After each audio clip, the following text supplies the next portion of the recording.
Selamat siang semuanya, sahabat Arumaya. Ketemu lagi di forum webinar kami kali ini. Perkenalkan sebelumnya dengan saya Ridho Abdul Gofar, as Agent Relation dari Arumaya Residence, tentunya penyelenggara hari ini. Apa kabar semuanya? Selamat bergabung ya di forum webinar kami kali ini. Sebelum saya akan lanjut ke narasumber dan topik yang sangat menarik tentunya untuk hari ini, saya akan sedikit share terkait Arumaya Residence, penyelenggara untuk forum webinar kita kali ini. Baik, saya share screen terlebih dahulu. Ya, Arumaya Residence, sahabat Arumaya semua, tentunya kita memang didevelop oleh Astra Property dan Hongkong Land. Kita biasanya menyebutnya dengan Astra Land Indonesia. Jadi Astra Land Indonesia ini memang merupakan gabungan ya dari Astra Property dan Hongkong Land. Untuk Arumaya Residence sendiri, memang kita punya konsep yang sangat menarik, yaitu integrated development. Jadi kita punya konsep single residential tower, ya. Jadi memang dikelilingi oleh 2 office tower, ada retail and commercial center. Serta untuk lokasinya sendiri memang kita punya great accessibility, jadi kita memang berdekatan sekali dengan 2 stasiun MRT ya, Fatmawati dan Lebak Bulus. Seperti itu, dan kita memang dekat dengan 2 tol akses, yaitu Tol Jor 2 dan Tol Desari. Dan di sekeliling proyek kami juga kita memang berdekatan dengan international school, universities, terus juga hospital, mall, and business center tentunya. Nah, ini tak kalah menariknya nih, sahabat Arumaya semua, bahwa kita memang punya fasilitas yang lain daripada yang lain yang mungkin tidak ditemui di proyek yang lainnya gitu ya. Jadi kita memang punya the only Olympic Length Sky Pool yang berada di Jakarta, khususnya di kawasan Jalan TB Simatupang ya. Jadi sahabat Arumaya semua ketika berada di sini bisa merasakan sensasinya berada di ketinggian dan bisa merasakan double view ya. Jadi view ke utara itu bisa menghadap ke city dan view ke selatan itu bisa menghadap ke pegunungan ya. Wah, sangat menarik sekali. Selain itu juga kita punya fasilitas gym, sky lounge ya. Jadi banyak sekali yang memang sangat lengkap sekali tentunya. Dari sisi unitnya kita memang punya tema semi furnished, jadi dengan luxury brand ya, jadi kita memang punya merek-merek ternama yang akan kita berikan kepada Arumaya semua, ke sahabat Arumaya. Jadi kita akan berikan wardrobe di unit kita dan kitchen set dengan merek Stella Mobili, ada Daikin air conditioner, terus juga Toto sanitary-nya ya, terus juga kita memang memakai lift dengan merek Mitsubishi dan lain sebagainya. Jadi memang udah sangat-sangat keren sekali ya. Selain itu juga Arumaya Residence ini didevelop oleh selain Astra Property dan Hongkong Land juga kita memang bekerja sama dengan builder ternama tentunya. Salah satunya ada Akset. Akset ini adalah salah satu member dari Astra Group. Terus juga kita bekerja sama dengan Wohab. Ya, Wohab ini adalah builder ternama dari Singapura yang ngebangun Jewel Changi Airport and Garden by the Bay. Wah, jadi ini yang akan membangun Arumaya Residence tentunya. Jadi tidak perlu diragukan lagi ya. Jadi ini sudah sangat-sangat terkonsep sekali. Nah, di bulan ini kita lagi ada promo nih, sahabat Arumaya, yaitu KPA PSBB, jadi promo subsidi besar-besaran DP 5% dibayarin developer. Ya, jadi promo ini memang tidak akan ditemui lagi ya di bulan-bulan biasanya. Jadi ini sangat menarik sekali. Jadi mungkin bagi sahabat Arumaya yang tertarik bisa segera menghubungi ke nomor kita, nanti marketing kami akan segera menghubungi kembali tentunya. Oke, mungkin hanya itu saja untuk perkenalan ya terkait dengan Arumaya Residence.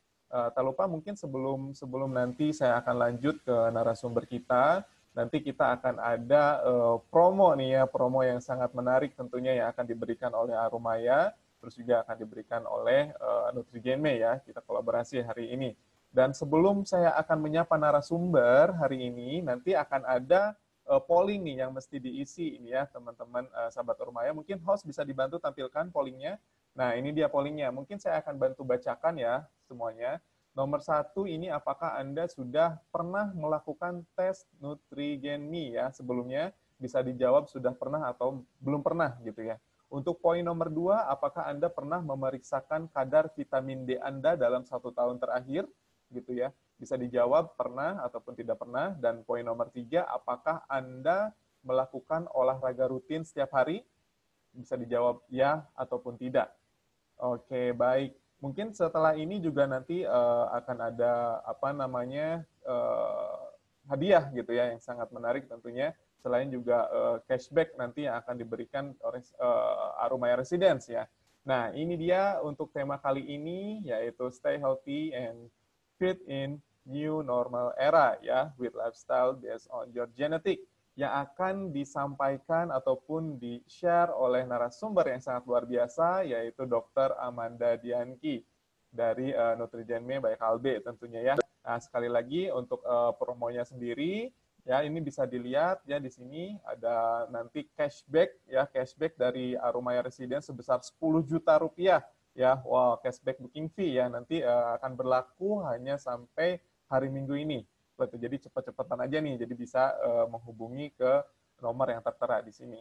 Oke, terus juga nanti akan ada special gift ya untuk bagi teman-teman yang beruntung tentunya nih. Nah, syaratnya adalah mungkin bisa ditampilkan nanti bisa di di Instagram @arumaya_jakarta, terus juga ada @nutrigenme, terus juga bisa ketik hashtag Nutrigenme juga ya. Nanti akan terpilih dan akan dihubungi oleh tim kami.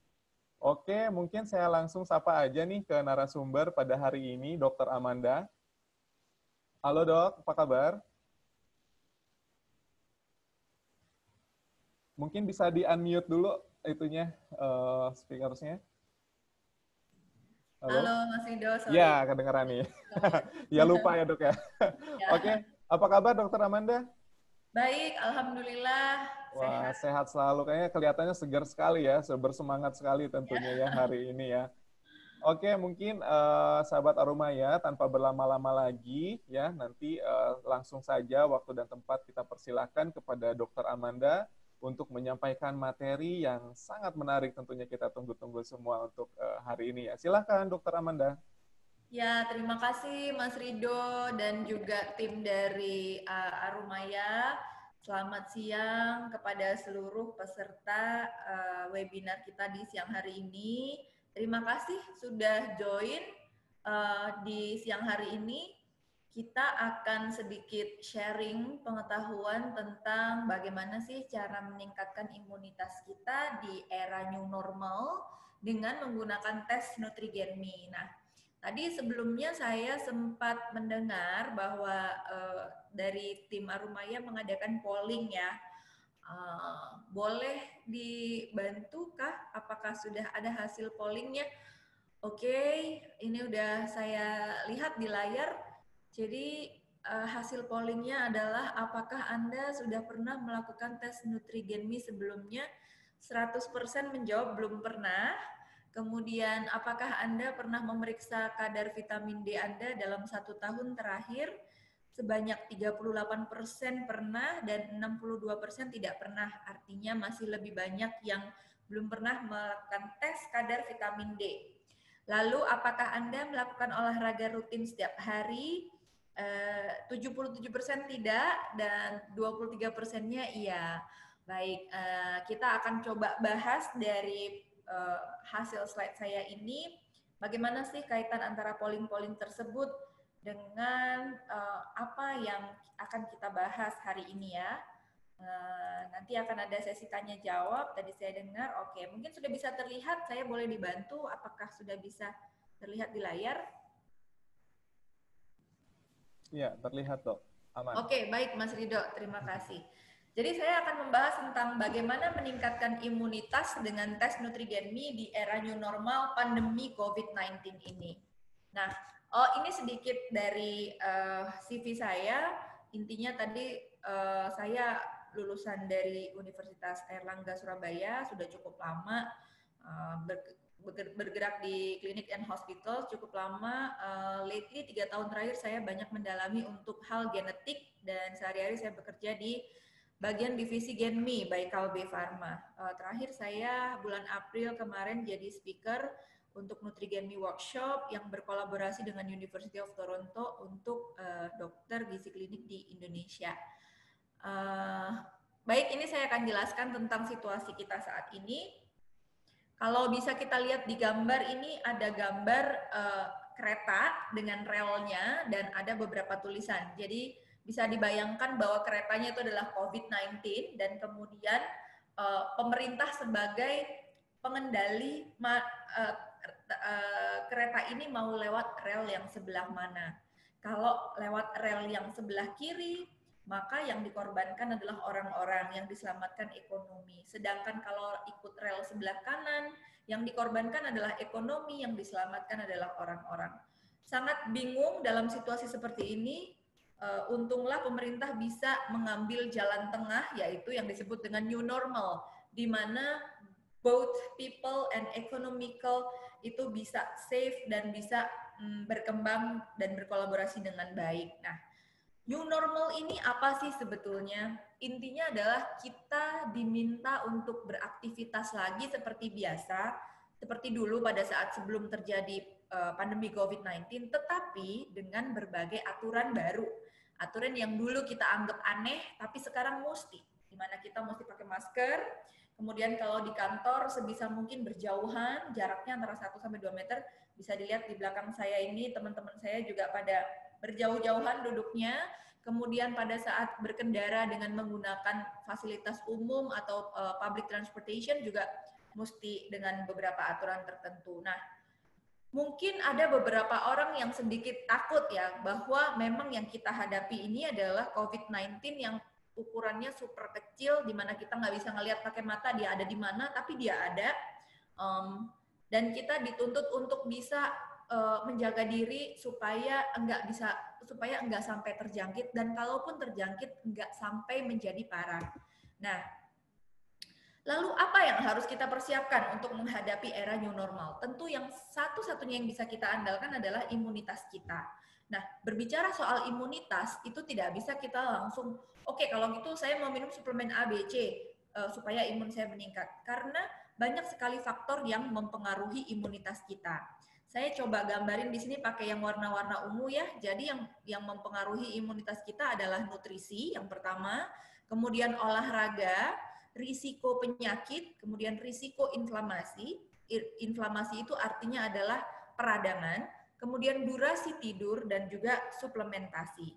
Dan kesemua dari aspek ini itu bergantung pada satu hal, yaitu dari genetik kita.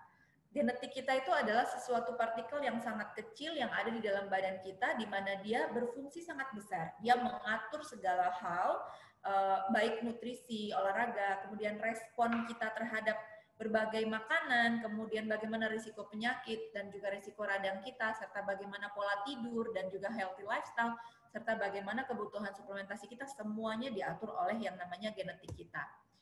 Nah, ini saya gambarkan, maka hubungan antara genetik dengan imunitas itu bagaimana? It's very personal. Karena kenapa?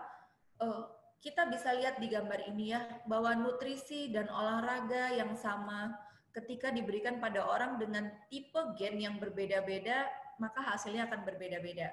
Let's say kita semua punya gen. Sebagai manusia kita semua punya gen. Tetapi gen saya, gen Bapak Ibu, itu beda. Bedanya bukan di jenis gen, tetapi beda di tipenya. Let's say saya punya gen A, maka Bapak Ibu juga akan semuanya punya gen A. Tetapi tipe dari gen A saya adalah gen A1. Punya Bapak Ibu mungkin A2, A3, A4, dan seterusnya. Itulah yang membedakan kita untuk memiliki respon yang juga berbeda-beda. Jadi nutrisi dan olahraga yang sama ketika diberikan pada orang yang gennya A, maka hasil kesehatan imunitasnya meningkat. Jika diberikan pada orang dengan gen B, maka hasilnya malah no effect. Sedangkan jika diberikan pada orang dengan tipe gen yang C, maka justru imunitasnya semakin menurun. That's why one size doesn't fit all. Kita mesti tahu benar apa kebutuhan dari gen kita. Nah, NutriGen test ini adalah sebuah pemeriksaan gen yang memeriksa sebanyak 77 gen yang terbagi dalam 11 panel kesehatan. Nah, 11 panel kesehatannya itu ada banyak, mulai dari metabolisme nutrisi, kemudian kesehatan kardiometabolik, kemudian weight management, kemudian food intolerance, kemudian kebiasaan makan atau eating habits, physical activity, risiko untuk terjadi cedera, hormon, kemudian metilasi. Metilasi itu adalah hal-hal yang berhubungan dengan adanya penumpukan dari plak lemak di dalam pembuluh darah, dan juga berkaitan dengan kasus-kasus autism. Kemudian sleep and lifestyle atau kebiasaan tidur dan kebiasaan hidup sehat, serta anti-inflamasi atau anti peradangan pada diri kita. Semuanya akan dibahas dalam satu tes yang namanya NutriGenMe. Tes ini juga hanya berlaku tes ini maksudnya berlaku seumur hidup. Jadi kita hanya perlu melakukan satu kali tes. Kalau kita sudah pernah melakukan tes, maka hasilnya itu akan berlaku untuk seumur hidup. Jadi bukan kayak kalau kita pergi ke laboratorium, kemudian kita harus mengulang tiap 6 bulan sekali, bukan seperti itu. Nah, jadi hasilnya nanti itu akan dapat digunakan sebagai panduan hidup dalam bernutrisi, berolahraga, kemudian memilih suplementasi untuk mencapai hidup yang healthy gitu ya, untuk menjalankan healthy lifestyle dengan optimal dan berbasis dari hasil gen atau secara saintifik sifat genetik kita bagaimana. Nah, saya akan bahas satu persatu yang warna-warna ungu. Yang pertama akan saya bahas adalah tentang risiko inflamasi. Tadi saya sudah sebutkan bahwa inflamasi itu adalah radang. Inflamasi adalah peradangan. Sebelum saya lebih jauh, saya ingin menjelaskan singkat tentang apa itu sistem imun. Kalau Bapak Ibu sekalian melihat diagram ini mungkin kayak agak ribet banget ya, susah banget nih kayaknya ke sana sini. Jangan dipikir ini akan akan saya buat mudah dan saya akan menjelaskan secara singkat. Jadi sistem imun kita dibagi menjadi dua. Ada yang di bagian luar dan ada yang di bagian dalam. Bagian luar kita bisa lihat, kulit kita, kemudian mukosa, yaitu lapisan dalam mulut, kemudian rambut hidung dan lain sebagainya. Sedangkan yang internal itu kita nggak bisa lihat karena mereka berada di dalam tubuh. Nah, ketika virus masuk ke dalam tubuh itu dia akan melalui yang namanya internal sistem imun. Yang pertama dia dibagi menjadi dua lini pertama dan lini kedua. Lini pertama terdiri dari fagosit dan natural killer cell atau NKC. Kalau ada virus masuk, maka virus akan ditangkap oleh yang namanya fagosit. Bayangkan fagosit itu seperti Pac-Man. Pac-Man itu kan mainan yang kalau ada makanan apa aja di depannya dia makan aja. Ada makanan lagi dia makan. Seperti itulah fagosit. Jadi virus ketika masuk akan dimakan oleh fagosit. Kemudian untuk yang natural killer cell itu lebih ke arah membunuh sel-sel yang bermutasi kayak sel kanker, kemudian pokoknya sel-sel yang bermutasi. Nah, kemudian si fagosit ini akan mengirim pesan nih, dia akan telepon ke bagian lini kedua, di mana lini kedua itu terdiri dari T-sel dan B-sel. Nah, si fagosit akan nelpon nih ke T-sel. Teleponnya pakai apa? Teleponnya menggunakan sitokin. Mungkin Bapak Ibu sekalian udah langsung tuning ya, apa tuh sitokin? Karena beberapa saat yang lalu sempat heboh banget yang namanya badai sitokin atau cytokine storm gitu ya, beredar banget luas melalui WhatsApp group saya baca. Nah, kita akan bahas sedikit tentang cytokine storm ya. Nah, si fagosit ini akan nelpon ke bagian T-sel, dia akan memberitahukan bahwa T-sel ada virus masuk. Maka T-sel ini akan menginformasikan ke B-sel untuk ada virus masuk nih, bikinin antibodi ya, sama jangan lupa bikinin memori. Jadi kalau ada virus masuk lagi, kita udah inget nih virus ini nih yang udah pernah masuk, kita langsung serang dengan antibodi atau senjata yang kita punya. Jadi T-sel dan B-sel ini saling bekerja sama membentuk sebuah senjata. Nah, sitokin ini adalah alat komunikasi antar sel. Jadi dia yang menghubungkan antara fagosit dan T-sel dan yang lain-lain supaya mereka bisa saling berkomunikasi dan saling bekerja sama untuk melawan virus maupun bakteri maupun benda asing yang masuk ke dalam badan. Nah, tipe-tipe sitokin itu ada banyak contohnya. Ada IL-6, IL-3, IL-1 alfa, 1 beta, dan banyak lagi yang lainnya. Yang cukup mempunyai peran penting adalah yang IL-6 atau interleukin 6. Ini kita lihat, saya dapatkan baru ya bulan Mei tentang jurnal yang mengatakan bahwa interleukin 6 itu sangat berpengaruh terhadap keparahan ataupun tingkat kematian dari infeksi COVID-19. Di mana kalau kita bisa berhasil menurunkan kadar IL-6 atau interleukin 6, kita bisa menurunkan angka kematian dari COVID-19. Kalau boleh saya gambarkan ini adalah gambar virusnya ya, virus COVID-19 dan ini adalah sel tubuh kita. Virus ini akan nempel di reseptor sel badan kita dan akan dimakan oleh fagosit, si Pac-Man tadi ya. Dan kemudian Pac-Man akan mengirimkan informasi berupa sitokin yaitu IL-6 atau interleukin 6 kepada sel beta. Dan pada akhirnya sel beta memiliki respon yaitu radang. atau inflamasi. Kita ibaratkan radang atau inflamasi ini seperti bara api di dalam badan, yang mana tergantung nih, kalau dia dipadamkan dia bisa padam, tapi kalau dia disiram bensin maka dia akan semakin meluap dan semakin membara besar.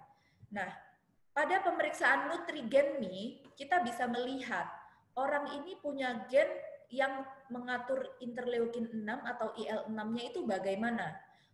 Maka orang dibagi menjadi dua tipe, ada yang typical, ada yang elevated. Ini bisa kita lihat dari hasil tes genetiknya. Kalau untuk orang-orang yang typical atau typical, maka interleukin 6-nya ini akan berespon biasa aja. Artinya si api ini nggak membara terlalu besar, ya adalah bara api tapi tidak terlalu menjadi-jadi. Sedangkan pada orang-orang yang punya tipe elevated itu akan sangat bisa menjadi bensin dari si api ini tadi. Nah, inilah yang terjadi pada orang-orang yang mengalami cytokine storm di dalam badannya.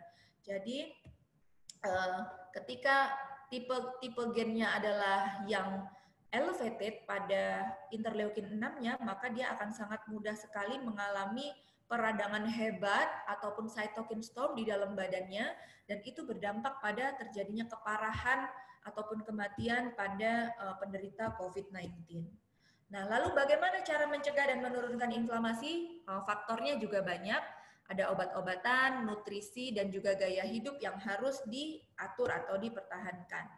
Nah, sekarang saya bahas tentang nutrisi dan suplementasi. Bagaimana nutrisi dan suplementasi bisa membantu meningkatkan imunitas? Saya bagi menjadi beberapa jenis, ada vitamin A, vitamin C, vitamin D, vitamin E, zinc, dan magnesium.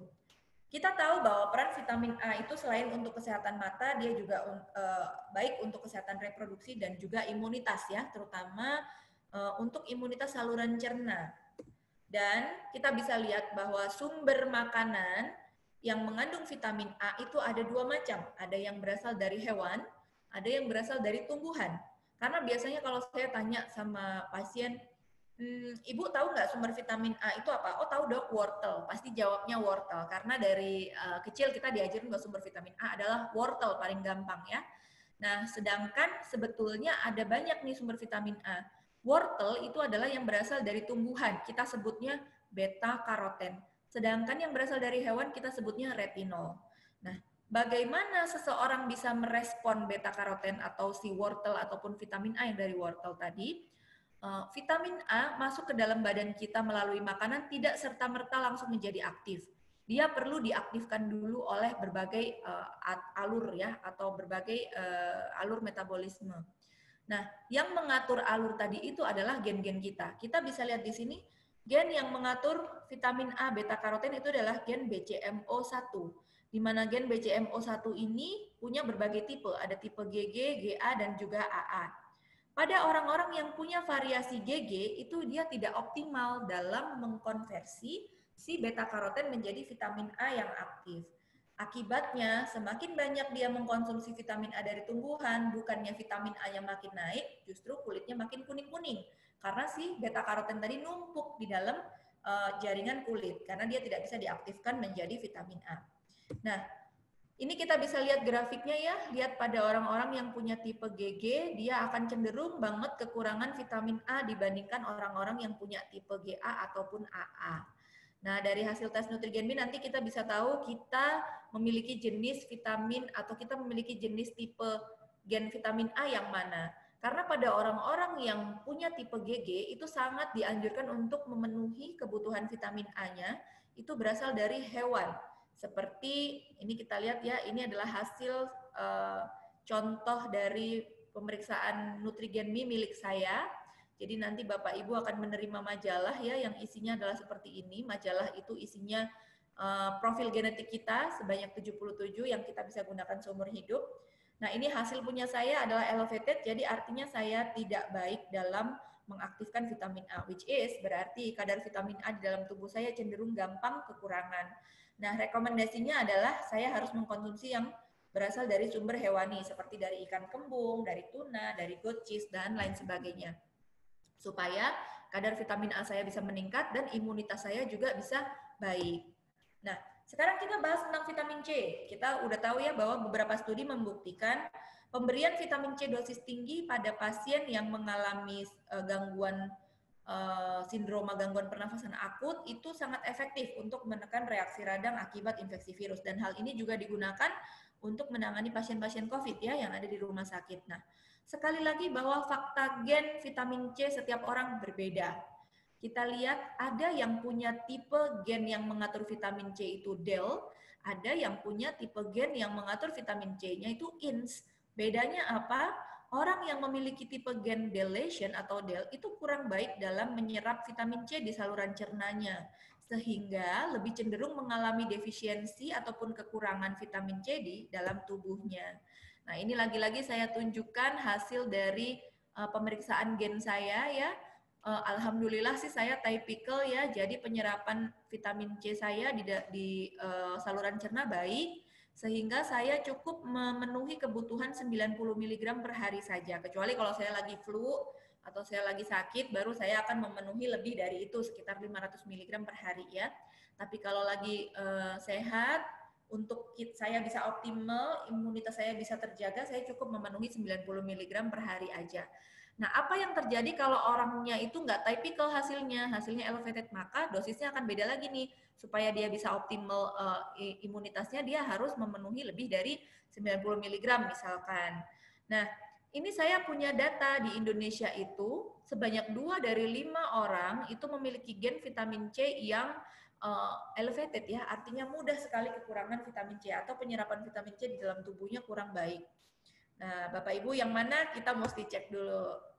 Kemudian kita lanjut ke vitamin D, di mana vitamin D juga beberapa studi terbaru ya, ini bulan Mei atau April, menemukan bahwa vitamin D dapat menurunkan risiko gejala penyakit yang berkaitan dengan COVID-19.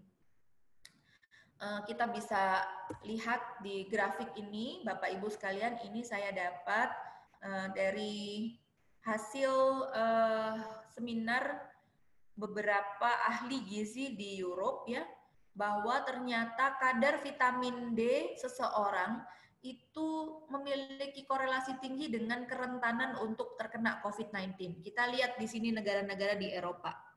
Kita ambil contoh Swedia ya, di mana kadar vitamin D di dalam darah penduduknya itu cukup tinggi ya. Ini di sekitaran angka 70 lebih ya. Mereka punya kadar tinggi, normalnya adalah 30, kita ambil garis 30. Biasanya normal itu diambil di 30 nanomol per liter. Nah, ini orang-orang di Swedia itu rata-rata kadar vitamin D di dalam darahnya itu sekitar 70 lebih. Dan kita lihat bahwa angka kejadian COVID-19, terutama untuk kematian akibat COVID-19 itu pendek ya, di angka 16. Kita bandingkan dengan Italia, Bapak Ibu ya. Kita lihat bahwa rata-rata penduduknya itu memiliki level vitamin D di dalam darah itu pendek, sekitar 45 lah, atau 40 something ya. Dan kita lihat kejadian kematian akibat COVID-19 dan juga tingkat keparahan COVID-19 itu sangat tinggi di Italia.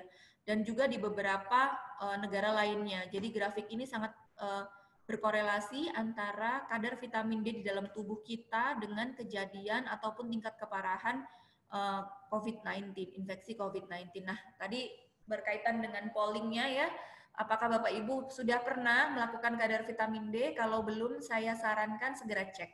Karena yang kita kejar adalah angka di atas 50 supaya kita bisa safe di masa new normal ini, imunitas kita bisa tetap terjaga dengan baik. Itu kita butuh level vitamin D di dalam badan kita tuh 50 lebih. Nah, selain level itu, kita mesti tahu bagaimana sih cara kerja vitamin D di dalam tubuh. Katanya kalau berjemur udah langsung dapat nih vitamin D-nya. Nah, ternyata tidak begitu. Kita mesti melewati beberapa siklus. Yang pertama adalah betul, cadangan vitamin D itu berada di bawah kulit kita. Yang kalau kena sinar UVB, dia akan diubah menjadi previtamin D3. Kemudian dia akan masuk ke dalam liver kita atau hati kita untuk diubah oleh gen. Gennya namanya gen CYP2R1. Gen ini akan mengubah previtamin D3 menjadi kalsidiol. Dari kalsidiol dia masih harus jalan lagi ke ginjal untuk diubah menjadi kalsitriol. Dari ginjal dia masih harus jalan lagi ke pembuluh darah untuk ditangkap oleh gen yang namanya GC. Nah, gen ini yang bertugas membuat vitamin-vitamin D tadi siap untuk digunakan oleh sel-sel di seluruh tubuh kita. Jadi sedemikian panjang perjalanan si vitamin D itu dari kena sinar matahari sampai menjadi aktif. Nah, ada 2 buah gen yang sangat berpengaruh dalam sistem pengaktifan vitamin D kita, yaitu gen CYP2R1 dan gen GC. Lagi-lagi ya, gen itu punya banyak tipe. Kita lihat ya tipenya apa aja. Nah, ada 3 macam gen, ada 3 macam tipe dari gen CYP2R1. Ada yang GG, GA, dan AA. Saya yang mana, ibu bapak yang mana, kita beda-beda. Ada juga 3 macam tipe gen dari yang mengikat dia di pembuluh darah tadi. Ada yang TT, TG, dan juga GG. Nah, gen-gen yang warnanya merah-merah ini adalah gen-gen yang kurang optimal dalam mengaktifkan vitamin D. Kenapa kurang optimal? Ya, memang bawaannya begitu gitu ya.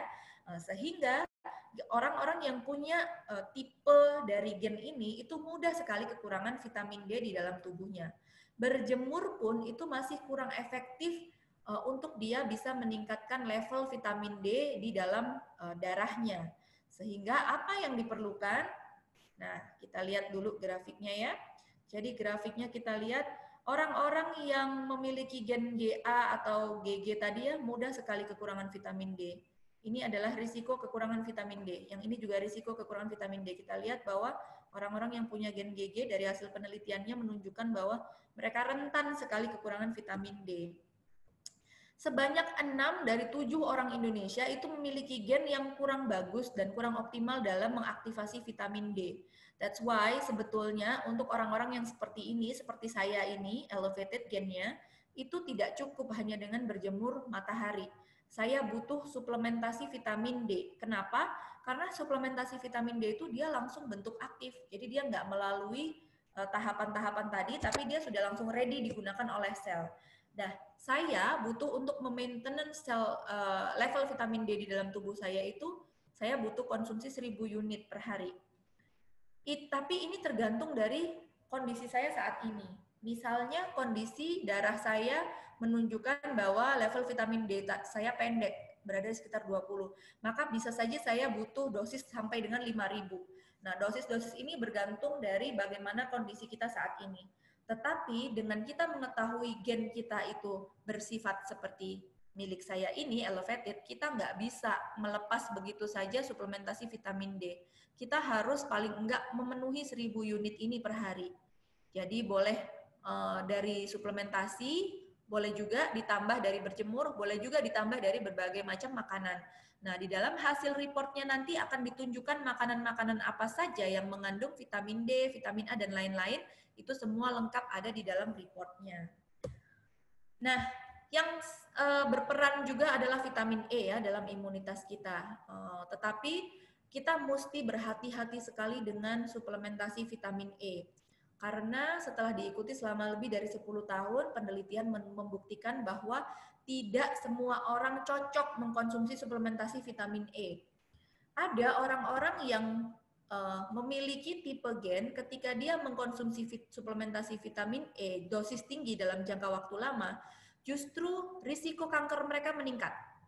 Tetapi ada juga orang-orang yang punya tipe gen vitamin E, ketika dia konsumsi suplementasi vitamin E dalam jangka panjang, justru risiko kanker dia turun. Ada juga orang-orang yang sudah mengkonsumsi suplementasi vitamin E, tetapi tipe gennya berbeda lagi, itu justru tidak punya benefit dan tidak punya risiko terhadap kanker. Nah, jadi ada 3 macam orang nih ya, 3 macam gen. Tipe Bapak Ibu yang mana, kita mesti tahu dulu.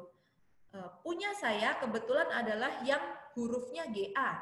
Artinya ketika saya mengkonsumsi suplementasi vitamin E, saya nggak dapat benefit.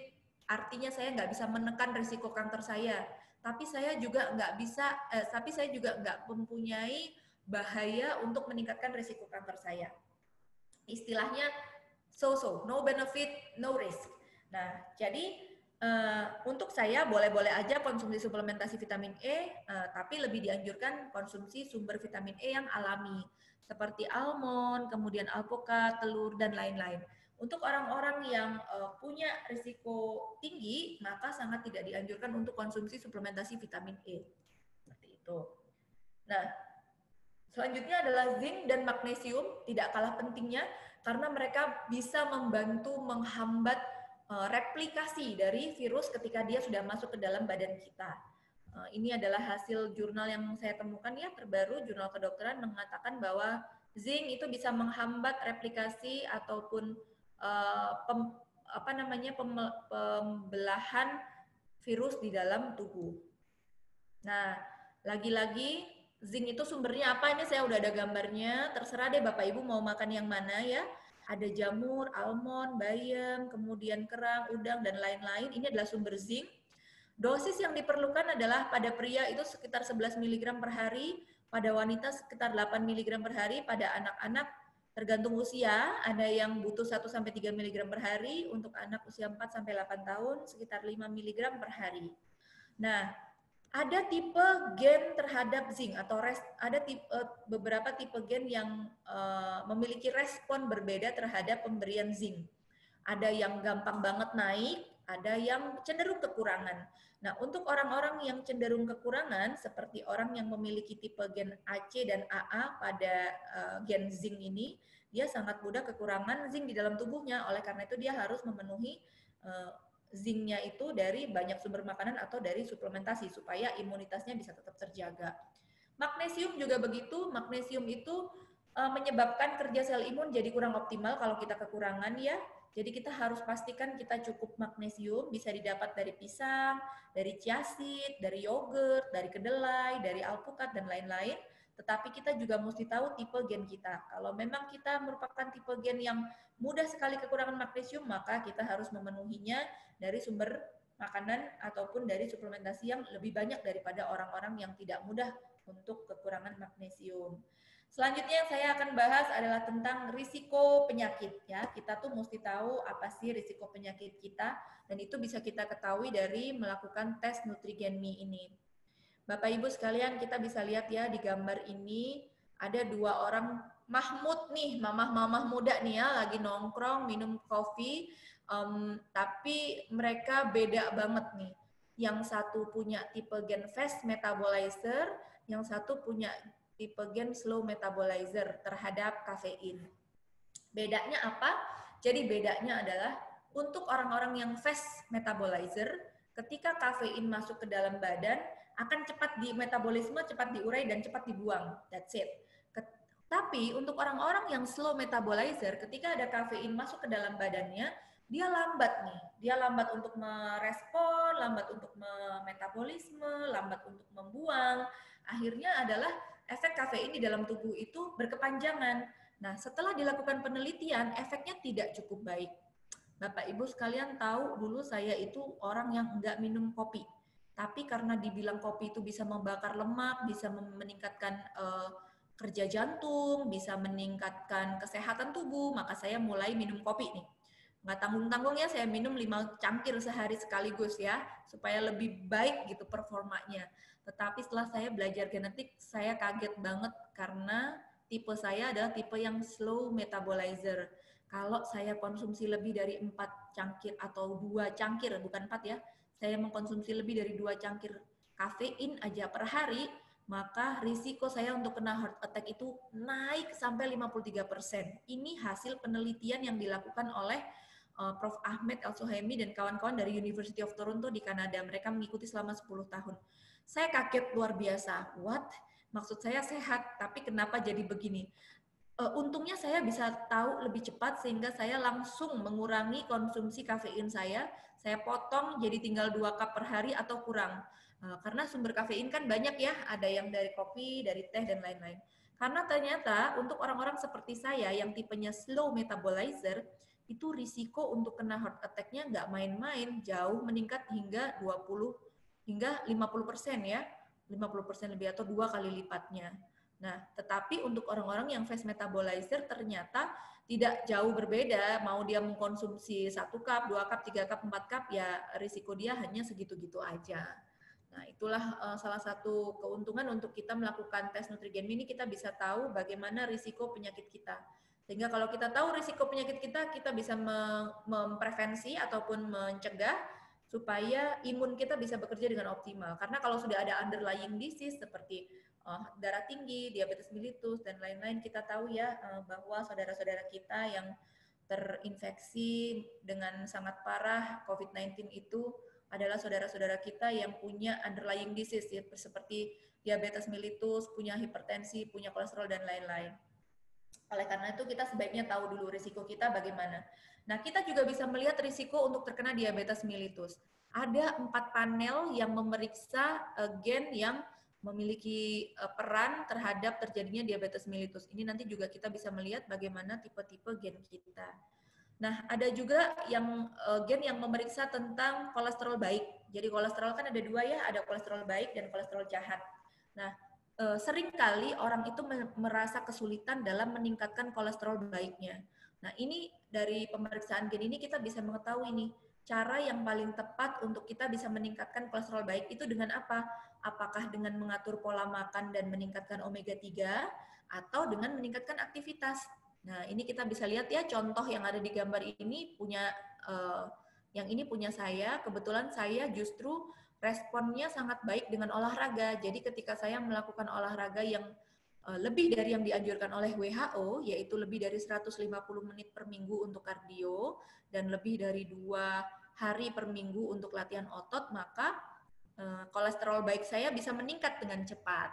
Nanti mungkin teman saya ataupun saudara saya itu memiliki sifat yang berbeda dengan saya, di mana dia ternyata bisa meningkatkan kolesterol baiknya dengan cara mengatur konsumsi omega 3-nya. Nah, Bapak Ibu sekalian nanti bisa melihat bagaimana tipe gen Bapak Ibu sekalian.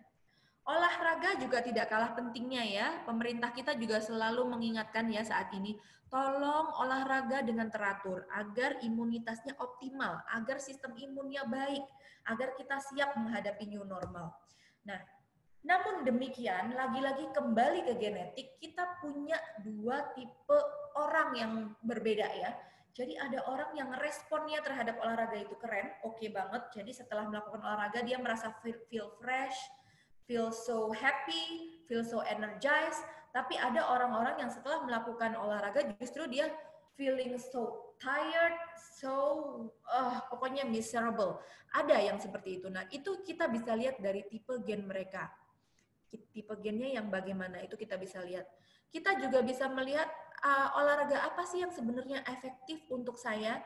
Apakah tipikal yang endurance, kayak long run, kemudian berenang jarak jauh, bersepeda, atau justru saya ini lebih efektif untuk yang tipe power and strength, seperti short, sprint, ya lari jarak pendek dan cepat, kemudian nge-gym, yoga, dan lain sebagainya. Itu berbeda-beda setiap orang.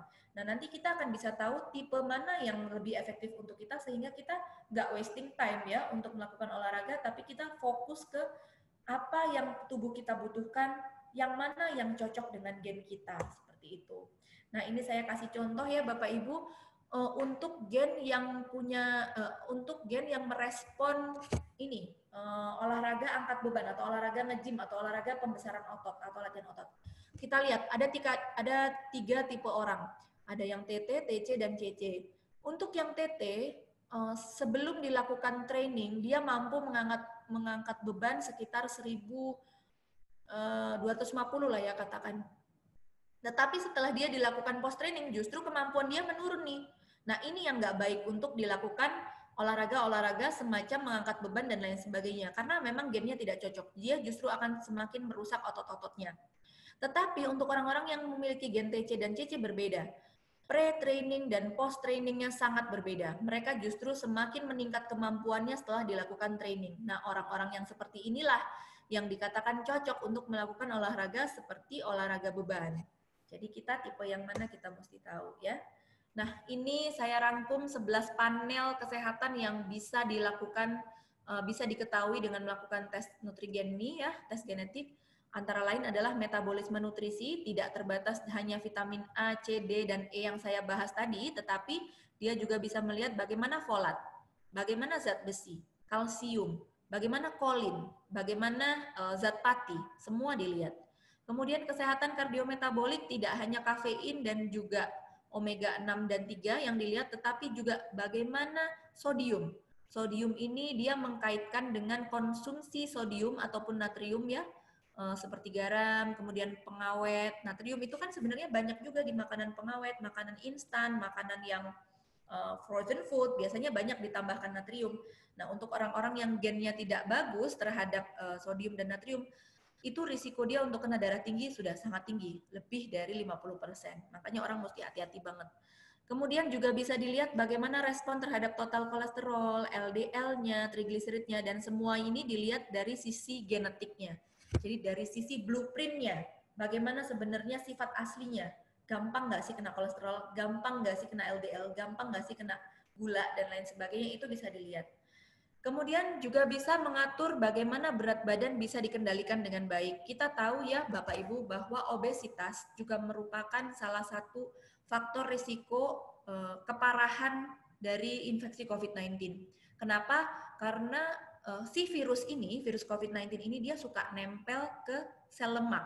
Jadi bisa dibayangkan pada orang-orang yang obes itu sel lemaknya sangat banyak sehingga virus itu mudah bereplikasi dan mudah menempel pada banyak reseptor sel lemak di dalam tubuhnya. Nah, oleh karena itu jaga berat badan agar tetap ideal dan tidak berlebihan dengan pola hidup yang sehat. Tetapi saya sering ditanya nih sama orang, saya tuh pengen diet dok, saya udah niat banget pengen menguruskan berat badan atau menurunkan berat badan, tetapi saya nggak tahu cara yang paling betul itu yang bagaimana. Nah, itu bisa dilihat dari tes Nutrigen Me, karena kita melihat ke blueprint diri kita. Cara apa sih yang sebenarnya paling efektif?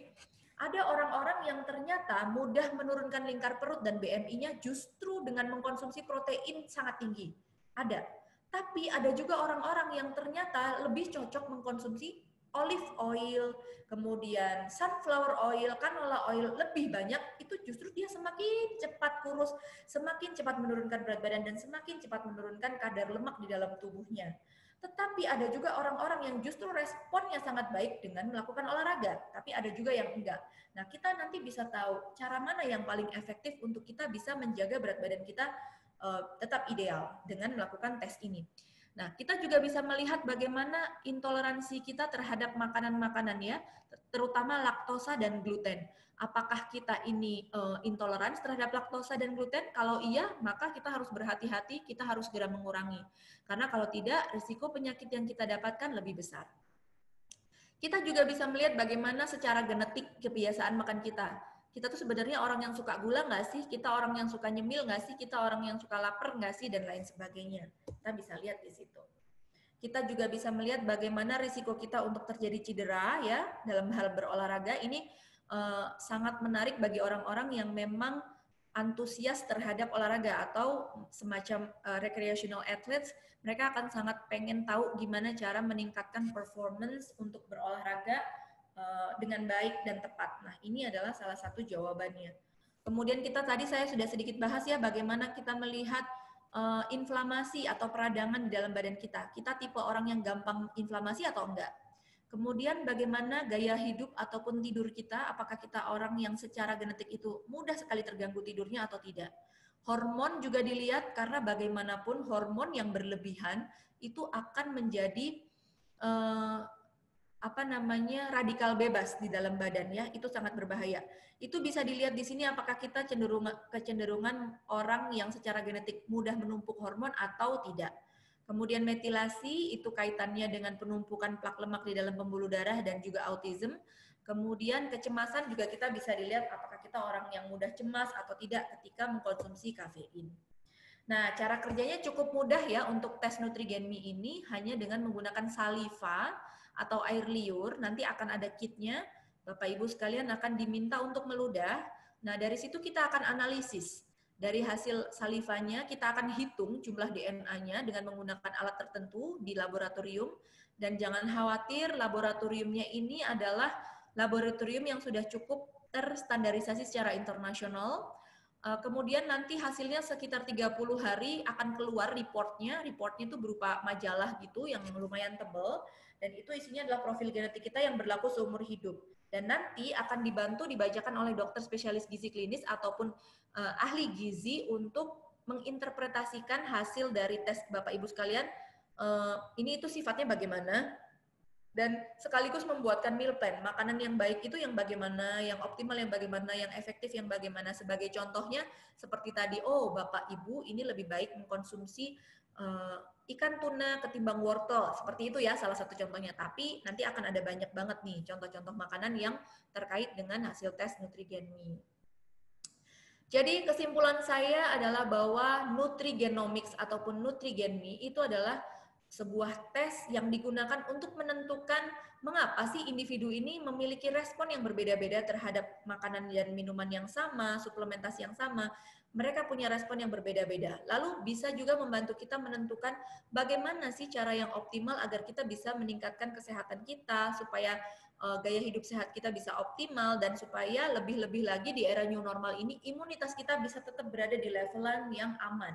Jadi Bapak Ibu sekalian, kira-kira sharing knowledge dari saya seperti itu. Terima kasih. Saya akan, oh iya tadi untuk pollingnya saya belum bahas. Jadi yang pertama kita tadi sudah bisa mengetahui ya bahwa tes Nutrigenmi itu sangat penting, terutama untuk kita bisa meningkatkan imunitas kita di era new normal ini, di mana Bapak Ibu tadi hasil pollingnya masih belum tahu ya. Saya harap setelah mengikuti webinar ini menjadi lebih mengerti. Kemudian yang kedua adalah aware to our vitamin D level, aware terhadap level vitamin D di dalam badan kita. Lakukan cek. Kita harus tahu seberapa dan lakukan tes Nutrigenmi agar kita tahu seberapa bagaimana secara genetik sifat vitamin D kita seperti apa. Kemudian yang ketiga adalah bagaimana olahraganya. Apakah kita rutin melakukan olahraga atau tidak? Ternyata sangat penting ya olahraga itu. Walaupun sedikit, walaupun cuman jalan kaki, walaupun cuman jalan santai sebanyak 10 menit, 20 menit, asal dilakukan setiap hari dan rutin, itu sudah sangat akan berbeda dampaknya pada imunitas kita. Demikian dari saya, terima kasih. Saya kembalikan ke Mas Rido. Baik, terima kasih Dokter Amanda. Wah, luar biasa sekali ya sharingnya hari ini. Mungkin bagi sahabat Aromaya juga mau bertanya gitu ya. Ini udah banyak banget pertanyaan yang masuk ke kolom Q&A. Jadi sekali lagi kalau misalkan ada yang mau bertanya, itu silakan klik tombol Q&A ya. Jadi jangan masuk ke kolom chat, nanti tidak dibacakan tentunya. Oke. Mungkin sebelum saya akan lanjut ke session kali ini, kita sudah masuk ke session tanya jawab. Tak lupa saya ingin mengingatkan kembali akan ada hadiah yang sangat menarik tentunya ya bagi satu orang yang beruntung. Itu syaratnya bisa share keseruan untuk mengikuti webinar kali ini ya. Mungkin itu bisa update di Instastory gitu ya, ataupun di Instafeeds, ataupun mungkin bisa selfie gitu ya, bisa selfie sambil nonton webinar kali ini, nanti bisa di-mention ke @arumayajakarta dan @nutrigenmi tentunya ya, dengan hashtag Arumaya dan hashtag, nah ini dia nih, sudah keluar nih di layar ya, jadi sudah jelas semuanya.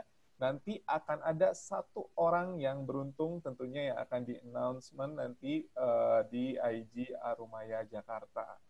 Baik. Ini dokter banyak pertanyaan nih. Waduh, ini nanti akan saya bantu untuk bacakan ya, dok ya. Boleh, boleh. Oke, ini yang pertama dari Mervin Tri Hadianto nih ya. Jadi yang pertama, bagaimana antisipasi penyebaran COVID nih via aerosol yang sekarang memang lagi gencar-gencarnya. WHO sudah menyebutkan bahwa si virus ini bisa bertahan di udara selama 8 jam gitu ya. Dan juga poin nomor 2 ini bagaimana aplikasi Nutrigenmi untuk mengetahui kerentanan individu terhadap virus COVID-19 ini, dok. Oke. Ya, saya coba bantu jawab dulu, Mas Rido. Terima ya, kasih silakan. Pak Mervin untuk pertanyaannya. Jadi memang cara mengantisipasi penyebaran COVID-19 yang dikatakan bisa via aerosol ini adalah dengan cara menggunakan APD sebetulnya. Dari yang saya baca sih, interpretasi saya adalah COVID-19 ini menyebar melalui aerosol itu pada lokasi-lokasi tertentu ya. Jadi tidak semua lokasi bisa dia menyebar dengan mudah melalui media aerosol. Nah, apabila kita harus banget berkunjung ke rumah sakit, atau kita harus berkunjung ke laboratorium, atau ke misalkan kita mau menyumbangkan darah ya ke PMI, yang mana hal-hal tersebut itu merupakan tempat-tempat yang sangat mungkin untuk COVID-19 bisa menyebar melalui aerosol. Maka tolong gunakan standar APD yang lebih lengkap. Jadi bisa digunakan yang pertama adalah masker ya, diutamakan adalah masker yang surgical, kemudian juga menggunakan face shield dan sarung tangan, serta diperlukan juga goggle. Jadi saya sarankan goggle yang sekaligus face shield ya. Nah, untuk rambut dan lain sebagainya memang akan lebih baik jika ditutup dan kemudian usahakan tidak terlalu lama berada di tempat-tempat yang memang memiliki konsentrasi penularan COVID-19 sangat tinggi. Menurut saya sih begitu. Nah, untuk yang kedua, bagaimana aplikasi Nutrigen.me untuk mengetahui kerentanan individu terhadap COVID-19? Jadi dari hasil tes Nutrigen.me itu nanti akan terlihat bagaimana sifat genetik kita. Tadi seperti yang saya terangkan, ada beberapa item dari Nutrigen.me itu yang sangat related terhadap imunitas kita. Nah, itu kita bisa akan lihat bagaimana sih sifat dari gen kita ya. Nggak semua orang gennya responnya bagus gitu, nggak semua orang gennya seberuntung orang-orang yang bisa naikin imunitas dengan cepat. Ada juga orang-orang yang ternyata secara genetik itu dia sulit untuk mendapatkan imunitas yang baik, dan di situ sudah dituliskan rekomendasinya bahwa untuk Anda bisa memenuhi kebutuhan-kebutuhan nutrisi ini, maka Anda harus melakukan A, B, C, D, dan seperti itu. Nah, rekomendasi-rekomendasi ini nggak asal rekom, tetapi dia sudah dilakukan percobaan pada lebih dari 3.000 orang, dan itu penelitiannya tidak hanya setahun 2 tahun, tapi diikuti selama lebih dari 10 tahun. Penelitian ini sebenarnya sudah mulai dilakukan sekitar tahun 2003-an ya, bahkan sebelum tahun 2000. Launchingnya pun untuk Nutrigen.me ini sudah di tahun 2012 dan saat ini sudah digunakan di lebih dari 8 bahasa ya, lebih dari 50 negara yang menggunakan tes Nutrigen.me ini. Jadi saya kira ada beberapa item-item yang memang related terhadap imunitas, sedangkan item-item lainnya itu relate terhadap penyakit-penyakit seperti diabetes mellitus dan lain-lain. Seperti itu. Moga-moga mudah-mudahan bisa terjawab menjawab ya. Baik dok, mungkin lanjut aja nih karena pertanyaannya banyak sekali ya dok ya. Ini pertanyaan selanjutnya dari Yuliza Birman ya. Siang dok, saya Yuliza Birman mau bertanya, saya berencana untuk menurunkan berat badan dengan olahraga, namun secara genetik saya memiliki resiko tinggi untuk cedera otot dan sendi. Bagaimana sebaiknya olahraga yang saya lakukan dan adakah nutrisi untuk menghilangkan atau mengurangi cedera atau pain seperti itu akibat olahraga? Terima kasih. Mungkin jenis olahraganya mungkin yang seperti apa? Iya. Gitu. Silakan. Ini Ibu ya, Bu Yuliza Birman ya. Ya. Baik Bu, ini kalau memang sudah melakukan tes genetik dan sudah mengetahui bahwa risikonya tinggi untuk terjadi cedera otot dan sendi, maka pilihan olahraganya adalah yang pertama, kita ngomongin beda ya, otot sama sendi beda. Kalau kita mau ngomongin otot, artinya Ibu harus melakukan pemanasan dan pendinginan yang lebih lama dari orang lain. Orang itu selalu ingat pemanasan, tapi lupa pendinginan. Biasanya begitu. Nah, untuk orang-orang yang memiliki tipe genetik seperti Ibu, jangan pernah lupa melakukan pendinginan. Karena tanpa melakukan pendinginan akan terjadi delay onset muscle soreness atau DOMS di hari kedua atau hari ketiga setelah melakukan olahraga. Jadi pastikan bahwa Ibu melakukan pemanasan dan pendinginan.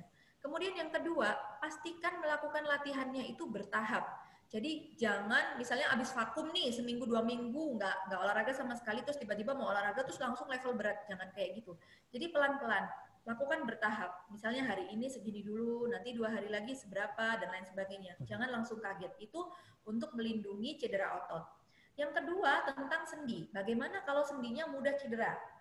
Ada 2 sendi yang diperiksa di tes Nutrigen.me ini. Kenapa hanya 2 sendi? Karena sebetulnya memang hasil penelitian di dunia itu menunjukkan gen yang punya korelasi tinggi dan memang sahih secara saintifik untuk disambungkan ke resiko cedera itu ada 2, yaitu sendi bahu dan sendi ankle. Nah, kalau memang Ibu punya risiko terhadap salah satu sendi tersebut, maka usahakan untuk tidak melakukan olahraga yang menumpu pada sendi tersebut. Misal, ternyata ankle-nya mudah cedera, ya jangan melakukan olahraga yang high impact kayak loncat-loncat atau seperti apalagi ya selain loncat-loncat ya, olahraga yang istilahnya high impact lah, yang memiliki beban berat pada ankle-nya. Bisa dilakukan berenang. Kalau berenang kan dia porsinya pada ankle nggak terlalu gede ya, bisa dilakukan seperti itu. Dan jangan lupa konsumsi antiinflamasi supaya tidak gampang radang. Antiinflamasi ada banyak. Kalau dari nutrisi ya bisa dilakukan konsumsi vitamin C, bisa juga dilakukan seperti makan brokoli contohnya. Kemudian kalau dari suplementasi bisa pakai suplemen yang anti inflamasi, anti radang, antioksidan, seperti itu. Itu bisa diusahakan. Jadi tetap melakukan olahraga, tetapi juga menjaga agar tidak terjadi cedera otot dan sendi. Baik, thank you dok jawabannya. Mungkin bisa membantu ya semuanya. Terus ini ada pertanyaan selanjutnya, tapi ini tidak ada namanya nih sepertinya. Tapi pertanyaannya cukup menarik. Dok, mau tanya dong katanya nih ya. Saya sudah pernah tes hormon dan imun cukup komplit dan di situ diinformasikan vitamin D saya insufficient yaitu 27,4 per mil. Tadi dokter menganjurkan yang di bawah 50 ini bahkan memerlukan vitamin IU ya sampai 5.000. Apakah itu tidak apa-apa minum sebanyak itu? Mohon advice-nya dokternya. Ya, oke. Terima kasih Bapak atau Ibu. Ini berarti salah satu yang udah pernah melakukan cek vitamin D ya. Jadi memang betul kadar vitamin D 27,4 itu masih kurang, walaupun nggak kurang-kurang banget ya. Kalau Indonesia biasanya minta 30 ke atas, tetapi pada saat pandemi COVID ini ideal ataupun optimalnya itu udah 50 ke atas. Nah, tadi saya katakan bahwa tergantung dari tipe gennya. Kalau gennya itu yang optimal terhadap pengaktifan vitamin D, kita konsumsi 1000 unit sampai dengan level 50. Ketika kita sudah mencapai 50 nanogram per mililiter, maka kita bisa tuh memaintenance kadar tersebut hanya dengan mengkonsumsi sekitar 400 atau 600 unit. Nah, tapi untuk orang-orang yang punya genetiknya itu kurang optimal dalam pengaktifan vitamin D, kemudian setelah dilakukan cek darah ternyata betul vitamin D-nya itu jauh di bawah 50, itu memang perlu dosis yang lebih tinggi. Ini pengalaman saya, bahkan ada pasien yang levelannya itu di sekitar angka 25 ketika diberikan dan juga gennya jelek. Jadi dia gennya udah jelek, satu. Kedua, memang benar pada saat ini kadar vitamin D-nya pendek gitu. Nah, dia diberikan suplementasi 5.000 unit, naik kadarnya naik sampai dengan ke 50. Sampai dengan ke 50 nanogram per mililiter. Karena merasa sudah mencapai target, maka dia melepas suplementasinya ya, dia lepas. Jarak 3 bulan kemudian dia melakukan tes lagi, itu drop, dia balik ke bawah 30. Jadi kenapa bisa drop? Karena memang secara genetik tadi, dia itu tidak optimal dalam mengaktifkan vitamin D. Sehingga kalau orang lain yang gennya baik itu kena matahari dia bisa dapat sekitar let's say 100% vitamin D aktif, mungkin orang ini hanya dapat 30%. Jadi nggak akan bisa kalau cuman dibantu pakai angka yang 1000 unit, 400 unit, nggak cukup. Dia harus kejar dulu pakai 5.000 unit, begitu sudah sampai di kadar 50, maka dosisnya akan diturunkan. Diturunkannya berapa? Diturunkannya ke 1000 unit untuk maintenance supaya levelnya tetap di angka itu, nggak drop lagi. Jadi kayak gitu. Bahayanya, jadi begini, dibilang bahaya nggak sih dok? Jadi yang perlu kita ketahui adalah bahwa vitamin D itu adalah vitamin yang larut dengan lemak ya, jadi bukan dengan air. Sehingga dia akan sangat efektif ketika kita mengkonsumsi bareng dengan makanan. Nah, berapa kadar vitamin D di dalam darah yang toksik untuk seseorang? Itu adalah 100 nanogram per mililiter. Ketika seseorang mencapai kadar 100 nanogram per mililiter, akan terjadi toksisitas. Dia bisa kejang, ototnya bisa apa segala macam. Tetapi kalau masih di levelan 50, 60, itu jauh di bawah 100. Saya kira itu belum ada laporan ataupun report toksisitas ataupun keracunan vitamin D pada level di 50-60 nanogram per mililiter. Jadi saya rasa 5.000 unit itu kalau memang sesuai dengan indikasi dan kebutuhan orang, enggak apa-apa sih, baik-baik aja. Oke, baik. Kita langsung aja nih dok ya ke pertanyaan selanjutnya nih. Ya. Dari Jessica Sihombing nih. Sebentar saya bacakan. Yang dok tadi dijelaskan kalau tes Nutrigeni berlaku untuk seterusnya gitu ya dok ya. apakah ada pengaruh dengan misal beberapa bulan sebelum tes Nutrigeni melakukan gaya hidup sehat ataupun gaya hidup yang tidak sehat? Terima kasih. Ya, terima kasih Ibu Jessica. Pertanyaannya bagus sekali. Jadi tes Nutrigenmi ini yang diperiksa adalah blueprint kita, di mana blueprint kita itu atau gen kita itu mulai dari kita lahir sampai kita meninggal ya sama. Mau kita mau kita cara hidupnya bagaimanapun, kalau dites secara genetik ya tetap sama. Nah, yang membedakan adalah ekspresinya. Nah, jadi gen kita itu ada di dalam badan, tetapi ekspresinya bisa bermacam-macam. Ekspresi ini bisa diatur dengan menggunakan makanan, kemudian pola hidup sehat, dan lain sebagainya. Ketika gen atau bibit kita ini jelek, maka kita berusaha untuk menekan supaya ekspresi yang keluar baik. Nah, ketika gen kita ini baik, tetapi pola hidup kita jelek, maka ekspresi yang keluar akan jelek. Nah, ini kalau kita tahu dan kita bisa mengikuti apa yang ada di dalam diri kita, maka ekspresi yang keluar akan yang baik. Itulah fungsi dari tes Nutrigenmi. Jadi sebetulnya nggak ada hubungannya meskipun ibu sudah melakukan pola hidup sehat ataupun ibu makan makanan yang berlemak dan lain sebagainya, kemudian dilakukan tes Nutrigenmi menjadi berbeda, enggak. Karena Nutrigenmi ini akan sama terus. Karena yang kita lihat itu ibarat kata adalah kerangka bangunannya gitu. Jadi kalau kita lihat mall itu kan kerangka bangunannya udah ada kan, blueprintnya asalnya seperti apa. Tinggal dicat dan lain sebagainya, itu yang berbeda-beda. Nah, jadi yang kita lihat itu adalah gennya atau blueprintnya. Jadi nggak akan berubah. Baik, semoga membantu untuk menjawab ya. Terus untuk selanjutnya itu dari Angelina Lukman ya. Dokter Amanda, sampel air liur kita akan dikirim ke Kanada nih untuk pengetesannya ya. Apakah ada periode yang lebih optimal untuk pengambilan sampelnya nih, Dok? Ya, terima kasih Bu Angelina. Emang iya benar, hasil sampelnya dikirim ke Kanada. Kenapa? Karena memang kita bekerja sama dengan profesor yang dari University of Toronto ya di Kanada. Kita memang bekerja sama dengan mereka. Kenapa kita memilih bekerja sama dengan mereka? Karena mereka itu adalah leadernya. Jadi mereka itu ketua dari pusat penelitian nutrigenomik di seluruh dunia, dan mereka selalu memenangkan award setiap tahunnya bahwa mereka itu sangat kompeten di bidangnya, kemudian mereka sangat tersertifikasi dengan baik, dan mereka selalu melakukan penelitian yang very up to date.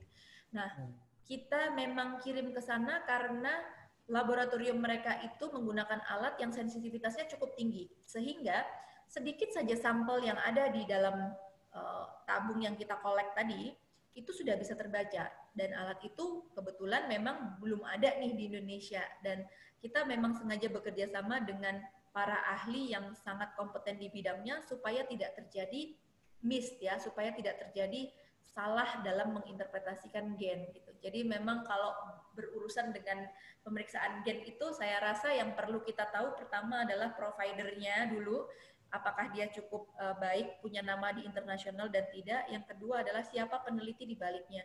Semakin baik reputasi peneliti, maka akan semakin sahih hasil dari genetik kita. Seperti itu sih. Baik, luar biasa sekali.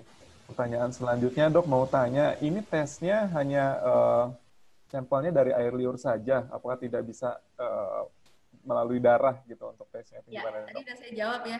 Jadi ya, memang liur dari air liur karena memang alat kita dan reagennya itu sangat sensitif ya. Bahkan dikatakan bahwa alatnya ini sensitivitasnya 99,9%. Sehingga dari air liur aja itu sudah cukup bisa membaca. Dan sudah cukup, memang cara seperti ini enak ya. Jadi maksudnya nggak menyakiti pasien gitu loh Mas Rido. Maksudnya nggak perlu harus, ya kan, nggak invasif ya. Pasien juga nggak harus kesakitan. Dan ini lebih awet, lebih stabil karena di alatnya itu ada buffer ya namanya, cairan yang dia bisa menstabilkan air liur ini bahkan hingga 8 bulan lebih di dalam suhu ruangan. Wow. That's why kita pilih yang air liur. Oke. Baik, pertanyaan selanjutnya ini dari Dr. Rosella Loli Hotmount Tobing nih ya. Mungkin teman dari Dr. Amanda juga nih. Pernah dengar sih namanya. Oke, siang Dok, apakah pemeriksaan Nutrigenmi ini bisa mendeteksi genetik seseorang, ini ke drug nih. Mendeteksi dini genetik cancer seseorang. Cancer seseorang ya, jadi mungkin bisa mendeteksi dini gitu ya untuk ada cancer apa tidak gitu ya. Mungkin bisa dijawab, Dok. Thank you, Dr. Rosella. Jadi untuk yang NutriGenMe ini, kita lebih spesifik kepada bagaimana optimalisasi gaya hidup dan juga optimalisasi performa kesehatan ya. Untuk yang cancer sendiri kita nggak terlalu spesifik, cuman ada satu panel yaitu panel vitamin E. Tadi saya sudah sempat jelaskan, itu bisa mendeteksi risiko seseorang terkena kanker. Tapi dikaitkan dengan konsumsi suplementasi vitamin E. Jadi kayak misalnya, oh orang ini kalau konsumsi suplementasi vitamin E justru risiko dia kena kanker naik. Oh orang ini kalau minum suplementasi vitamin E risiko dia kena kanker nggak ada. Atau oh orang ini kalau minum suplementasi vitamin E maka risiko kena kanker dia justru bisa ditekan gitu. Nah, jadi bisa dilihat dari satu panel itu. Dan kanker yang dibahas di situ tuh hanya 3 kanker, yaitu kanker paru, payudara, sama endometrium. Jadi cuma 3 itu sih yang ada. Oke, baik. Ini mungkin pertanyaan terakhir nih, Dok ya, karena waktu juga yang batasi. Karena memang bagi sahabat Arumaya yang mengikuti acara webinar kali ini, tidak usah khawatir bagi pertanyaannya yang memang belum sempat terjawab. Kita akan jawab tentunya ya, nanti akan kita kirimkan ke email yang sudah diregister ke acara kita hari ini. Oke, ini ada pertanyaan lagi dari Bapak Budi Hertanto. Tadi disampaikan katanya pemeriksaan hanya sekali seumur hidup, begitu ya, Dok ya? Apakah tidak ada perubahan gitu ya? Setahu saya katanya pemeriksaan ini berdasarkan data yang terkumpul sebelumnya, berdasarkan wilayah, ras, dan lain-lain. Apakah data acuan ini tidak akan berubah juga seperti itu? Baik, terima kasih Pak Budi Hertanto. Pertanyaannya sangat luar biasa. Jadi memang betul, pemeriksaan ini adalah sekali seumur hidup. Tidak ada perubahan. Betul, tidak ada perubahan. Karena memang sifat atau genetik kita dari mulai kita lahir sampai kita meninggal sama. Gen yang diperiksa di NutriGenMe ini sudah dipastikan bukan merupakan gen yang dapat bermutasi. Seperti misalkan kalau kita dengar penyakit apa ya yang genetik, misalnya Down syndrome misalnya ya, itu akan ada kelainan di kromosomnya, di mana kromosom dikatakan memiliki mutasi. Atau pada orang-orang yang mengalami kronik leukemia, itu kan juga ada mutasi di kromosom tertentu atau di gen tertentu yang disebut dengan Philadelphia gen dan lain sebagainya. Nah, gen yang diperiksa di NutriGenMe ini itu sudah dipastikan tidak pernah mengalami mutasi sebelumnya. Nah, untuk itu kita bisa bilang bahwa gennya nggak akan berubah. Untuk penelitian apakah ini hanya berdasarkan atas wilayah, ras, dan lain-lain, inilah kenapa kita suka kerjasama sama Profesor Ahmed El-Sohemi dari University of Toronto di Kanada ya. Karena di sana dia melakukan pada multi-race. Jadi nggak cuma pada orang Kaukasian, tetapi dia juga melakukan penelitian pada orang Asia, kemudian Mediterania, kemudian Arabic, kemudian juga pada orang Negro dan lain sebagainya. Dia lakukan penelitian di multiras dan dia tidak terbatas pada satu wilayah di Kanada saja, tetapi dia juga melakukan penelitian itu di rumah sakit yang cukup random gitu. Dan tingkat penelitiannya itu sudah sampai pada tahapan meta-analysis ya, dan juga recommended di bagian evidence-based clinical trial. Jadi sudah sampai ke tahap itu, sehingga cukup sahih sih menurut saya, dan di bidang kedokteran cukup luar biasa sahih ya untuk penelitian itu. Nah, pertanyaannya, apakah data acuan ini tidak akan berubah? Data acuan sebuah penelitian memang akan selalu terjadi updating ya kan. Jadi misalkan hari ini dibilang ini itu korelasinya sangat kuat loh terhadap ini. Mungkin saja 5 tahun kemudian, oh ada lagi nih yang lebih kuat gitu ya. Ada gen ini yang lebih kuat, sedangkan gen ini masih kuat, tetapi ada rekomendasi yang lebih bagus lagi dan lain sebagainya. Itu mungkin saja terjadi. Nah, itulah kenapa kita bekerja sama dengan orang-orang yang pekerjaannya adalah researcher atau yang pekerjaannya adalah melakukan penelitian, di mana setiap tahun dia akan selalu melakukan penelitian dan terus meneliti. Yang sudah terjadi di Indonesia adalah seperti itu. Jadi pada awal masuk di tahun 2017 di Indonesia, NutriGenMe masuk pertama kali, itu hanya dengan 45 gen. Tetapi seiring dengan berjalannya waktu, karena mereka melakukan penelitian, mereka menemukan lagi gen baru sehingga total menjadi 77 gen. Nah, enaknya adalah di sini, ketika orang-orang yang sudah punya profiling yang 45 gen, maka mereka tinggal upgrade aja, upgrade ke 77 gen, di mana kalau upgrade itu nggak perlu ngeludah lagi, nggak perlu ketemuan lagi, mereka tinggal kontak aja dan kita udah punya barcode yang tersimpan dan langsung keluar hasilnya yang 77 gen tadi itu. Jadi seperti itu. Enaknya sih seperti itu. Mudah-mudahan bisa terjawab ya. Baik, oke, mungkin untuk sahabat Oromaya semua yang belum sempat kejawab ya, nanti akan dijawab tentunya dan jawabannya akan dikirimkan ke email ya, nanti pada saat setelah acara ini selesai, seperti itu. Baik, mungkin dokter sebelum kita masuk ke session akhir nih, saya ingin minta kesimpulan nih untuk dari tema kali ini, mungkin sekitar 1-2 menit saja. Silakan Dokter Amanda untuk kesimpulannya.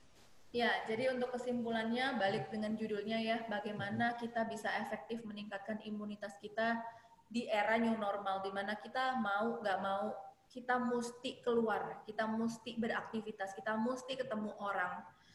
Salah satu yang bisa kita andalkan, atau mungkin menurut saya hanya satu-satunya yang bisa kita andalkan adalah ya imunitas kita.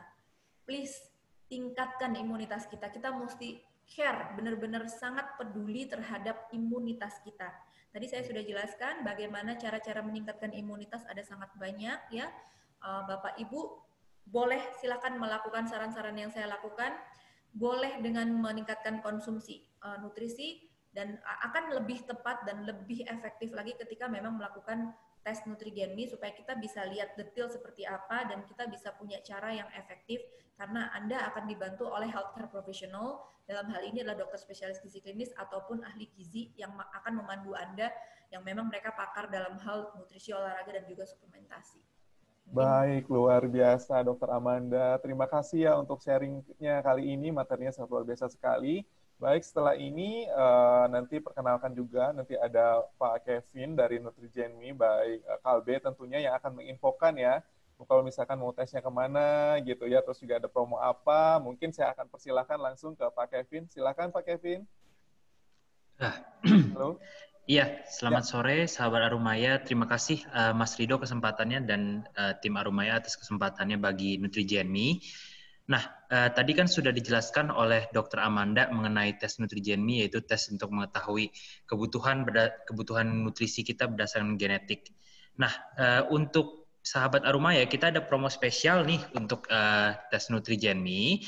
Jadi untuk harga Nutrigenmi untuk promo ini, kita akan memberikan harga di hanya 8,9999 juta. Dari harga normal biasa tes Nutrigenmi itu adalah 11 juta. Kemudian tidak hanya itu, kita juga akan memberikan promo, jadi di dalam tes itu sudah termasuk ada pengecekan tes darah untuk berbagai komponen kesehatan nih, bisa dilihat di layar. Ada untuk vitamin D, seperti yang tadi sudah dijelaskan Dr. Amanda bagaimana pentingnya tes vitamin D, kemudian juga beberapa komponen kesehatan lain. Nah, tidak hanya itu, kita juga akan memberikan free suplemen vitamin C dan vitamin D untuk pembelian Nutrigenmi bersama dengan tes ini juga. Jadi kalau misalnya Bapak Ibu ada yang berminat untuk tes Nutrigenmi, bisa dilihat langsung ada kontak saya, jadi bisa langsung mengontak saya saja di nomor yang ada di sebelah kanan bawah, atau bisa juga langsung mengontak Instagram kami di @nutrigenmi. Berikut kalau misalnya para peserta juga ada pertanyaan, juga bisa langsung mengontak kami di nomor saya dan di Instagram yang sudah tertera. Mungkin itu dari saya, Mas Rido. Terima kasih. Baik, terima kasih Pak Kevin. Baik, sahabat Arumaya sudah jelas ya mau kontak kemana nih. Jadi kebetulan lagi ada promo, jadi yuk segera bisa didaftar sekarang ya, seperti itu. Oke, sudah tidak sudah nggak berasa nih ya, waktu sudah masuk ke session akhir. Nah ini ada feedback dari kami, jadi kita dengan senang hati sekali Bapak Ibu untuk bisa mengisi kolom feedback kali ini. Dan sekarang kita sudah masuk ke session akhir, jadi terima kasih sekali lagi bagi Bapak Ibu, terus juga untuk Dokter Amanda, terima kasih ya sekali lagi Pak Kevin atas terima kasih kami. Semoga kita sehat ya. Yes, amin. Pastinya ya, tentunya di situasi sekarang kita tentunya harus jaga kesehatan selalu.